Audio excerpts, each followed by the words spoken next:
Good evening, I'm Kevin Christopher. And I'm Nancy Cox. Thank you for joining us at 6. We begin with the latest about the breaking news we've been following from Clay County. One day after a baby was found dead inside a trash bag, police have made an arrest. And we've learned new information, and we do warn you, details of this are disturbing. Police say 21-year-old Amber Bowling admitted giving birth Sunday, then putting the crying baby into a trash bag and throwing the bag off a balcony.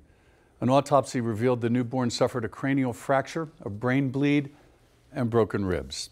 Mike Valenti's at the scene on Ham Hollow Road with the breaking developments.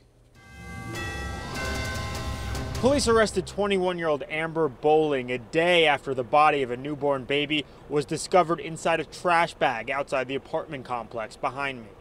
Police were back on Ham Hollow Road today, executing a search warrant all day in Bowling's apartment. Neighbors here are still reeling from the horrifying news that landed on their doorsteps just yesterday. A man arriving home after work noticed the bag and went to investigate, finding the child inside. Tonight, the people who live here are trying to process what happened, and one of them saying she can't fathom the Amber Bowling she knew would be accused of doing something so heinous. And I couldn't believe it was the girl that I mean, she was my mom's nurse aide before at the hospital. It exploded my mind, really. Can you tell me what she's like? She was a good girl. I mean, you thought she was a sweetheart. I can't believe she's even done this. We didn't even know it happened. We might have could have done something, you know, if we knew about it. We might have could have saved this child's life. A small community tonight in shock, but eager for justice. Covering the news in Clay County from the LEX 18 Mobile Newsroom. Back to you.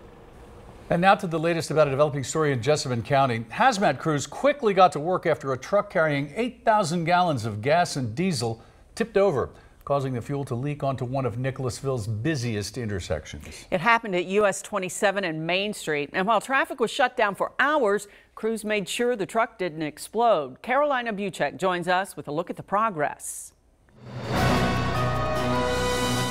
Well, crews out here still don't know how this actually all started. They say somehow a truck flipped onto its side over there, and firefighters say honestly, this couldn't have happened at a worse location. Not only is this area extremely busy typically, it has now been shut down for hours, but also check out how close we are to a gas station. It is right over here. If that truck caught fire, this would have been a fiery disaster.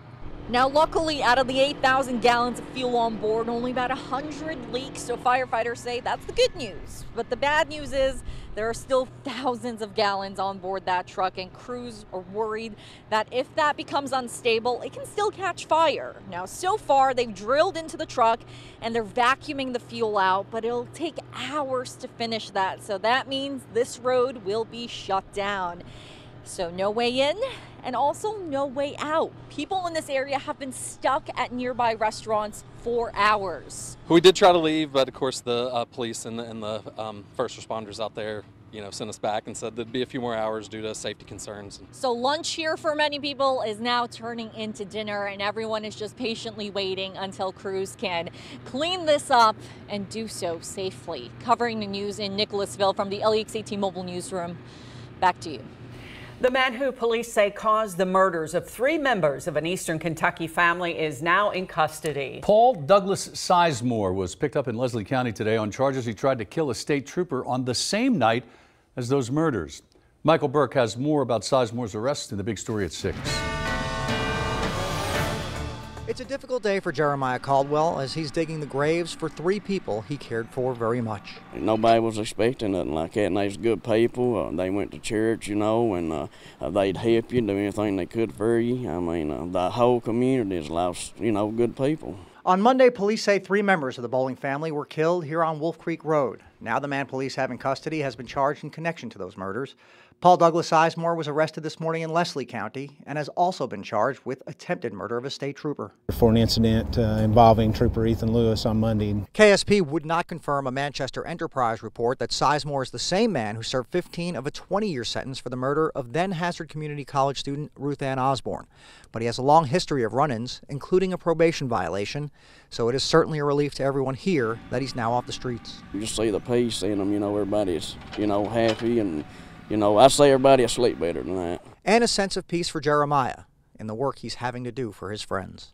Yeah, I'm glad I'm the one being able to do it. Covering the news in Leslie County, Michael Burke, LEX 18 News. Now to a little change in the UK basketball lineup. Coach Cal has had players like Kyle Wilcher, Charles Matthews, and Marcus Lee transfer from Kentucky before. Now QUADE Green is leaving. Yeah, kind of a surprise. Green is a 6-foot guard out of Philadelphia who started in 13 of 34 games for the Cats, but had not started this season. Green released a statement today saying in part, quote, "I have loved my time at Kentucky and love Coach Cal and the staff.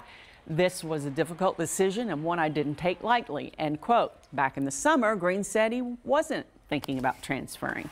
Well, Keith Farmer will have more about QUADE Green coming up later in LEX 18 Sports. Well, if the alarm clock didn't do it, something else may have gotten a few people in southern Kentucky moving a little early this morning. Not in a good way. LEX 18's Eleanor Buckley spoke to a few who started the day shaking.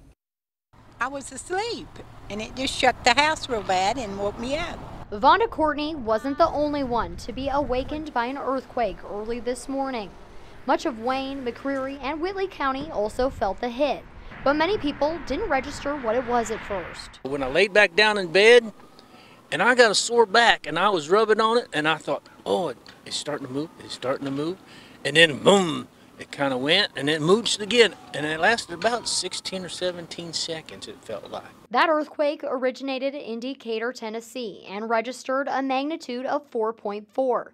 Although that quake was greatly weakened by the time it reached here in Kentucky, it was still enough to scare people. Well, after a thump, then I'm thinking, is my house going to fall all the way down to the hole? If there's a hole underneath my house, is it going to fall through? I was thinking that. But in 17 seconds, I don't have a whole lot of thought. But after Jackie Taylor did realize everything was going to be okay, he says he shut his eyes and enjoyed the experience. I think I was tired, and I thanked the Lord for the little massage and went to bed. Covering the news in MOCREARY County, Eleanor Buckley, LEX 18 News.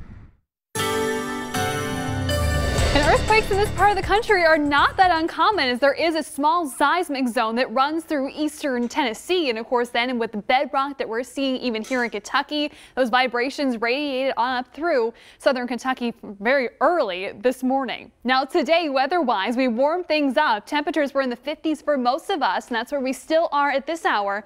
In Lexington, Frankfort, also for Monticello. Meanwhile, area-wide, temperatures are all starting to fall into the 40s, mid to upper 40s at the moment, with the exception of Harlan, where you're already in the upper 30s at this hour. The Max Track Live Doppler has been quiet today, and it will stay that way overnight, but we do have some clouds. A little hard to see now. Nightfall has settled in over Lexington, but this is a live look of our brand new look from our Kentucky One Health WeatherBug camera at BCTC on UK's campus. And those clouds are actually working in our favor tonight, as we won't be getting as cold, only dropping back into the upper 30s. We're warmer tomorrow, even warmer looking ahead to Friday, but along with the warming trend, we're also going to be bringing back chances for rain. I'll have more on that coming up in your complete Storm Tracker forecast. All right, thanks, Jill. A recent employee at a Woodford County McDonald's has been diagnosed with hepatitis A. The employee worked until December 1st at the location on United Drive in Versailles. The health department says the likelihood of customers being infected is very low, but recommended getting the vaccine. The restaurant has been thoroughly cleaned. Now to an LEX 18 news update. Last night we told you about a puppy that was put inside trash bags filled with rocks and thrown into a Scott County creek. Well, today we're happy to report that puppy's doing well, and the animal shelter tells us they've been inundated with calls and messages about the dog. Kylan Mills has the details. It's hard to believe this curious puppy, now named Chapel, just one day ago was tossed in a Scott County creek like trash. She squirmed through 2 bags to get her head out. So she's fighting for her life, at that moment. Luckily, 2 highway workers spotted the 8-week-old pup in the partially frozen water.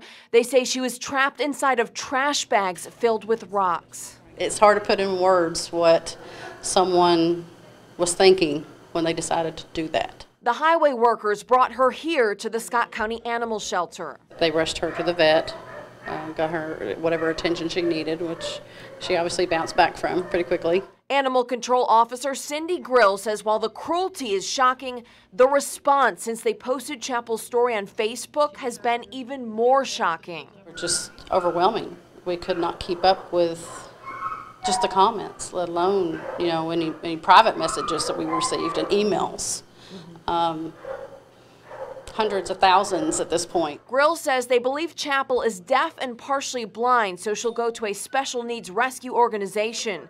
Meanwhile, they'll stay busy finding the person who's responsible. Covering the news in Scott County, Kylan Mills, LEX 18 News. Animal control officers say they do have some leads and they believe charges will be forthcoming. But they say even if charged, animal cruelty laws will not prevent that person from continuing to breed animals. Fleming County native Mackenzie Thomas, competing on NBC's The Voice, fell just short of going to the finals last night. Mackenzie was selected to compete for the 4th finalist spot after 3 other contestants were chosen to move on to the finale. She sang Up to the Mountain by Patty Griffin. Then America got the chance to vote for an instant save. In the end, Mackenzie's teammate Kennedy Holmes was chosen to move on to the show's top 4. You can watch the finals of The Voice next Monday and Tuesday live right here on LEX 18, and Mackenzie will be singing in the finals, just not competing. Well, still ahead, Prestonsburg police are searching for a suspect of a different kind caught window shopping downtown. More about their days-long effort to try to catch this rogue cow next on LEX 18 News at 6.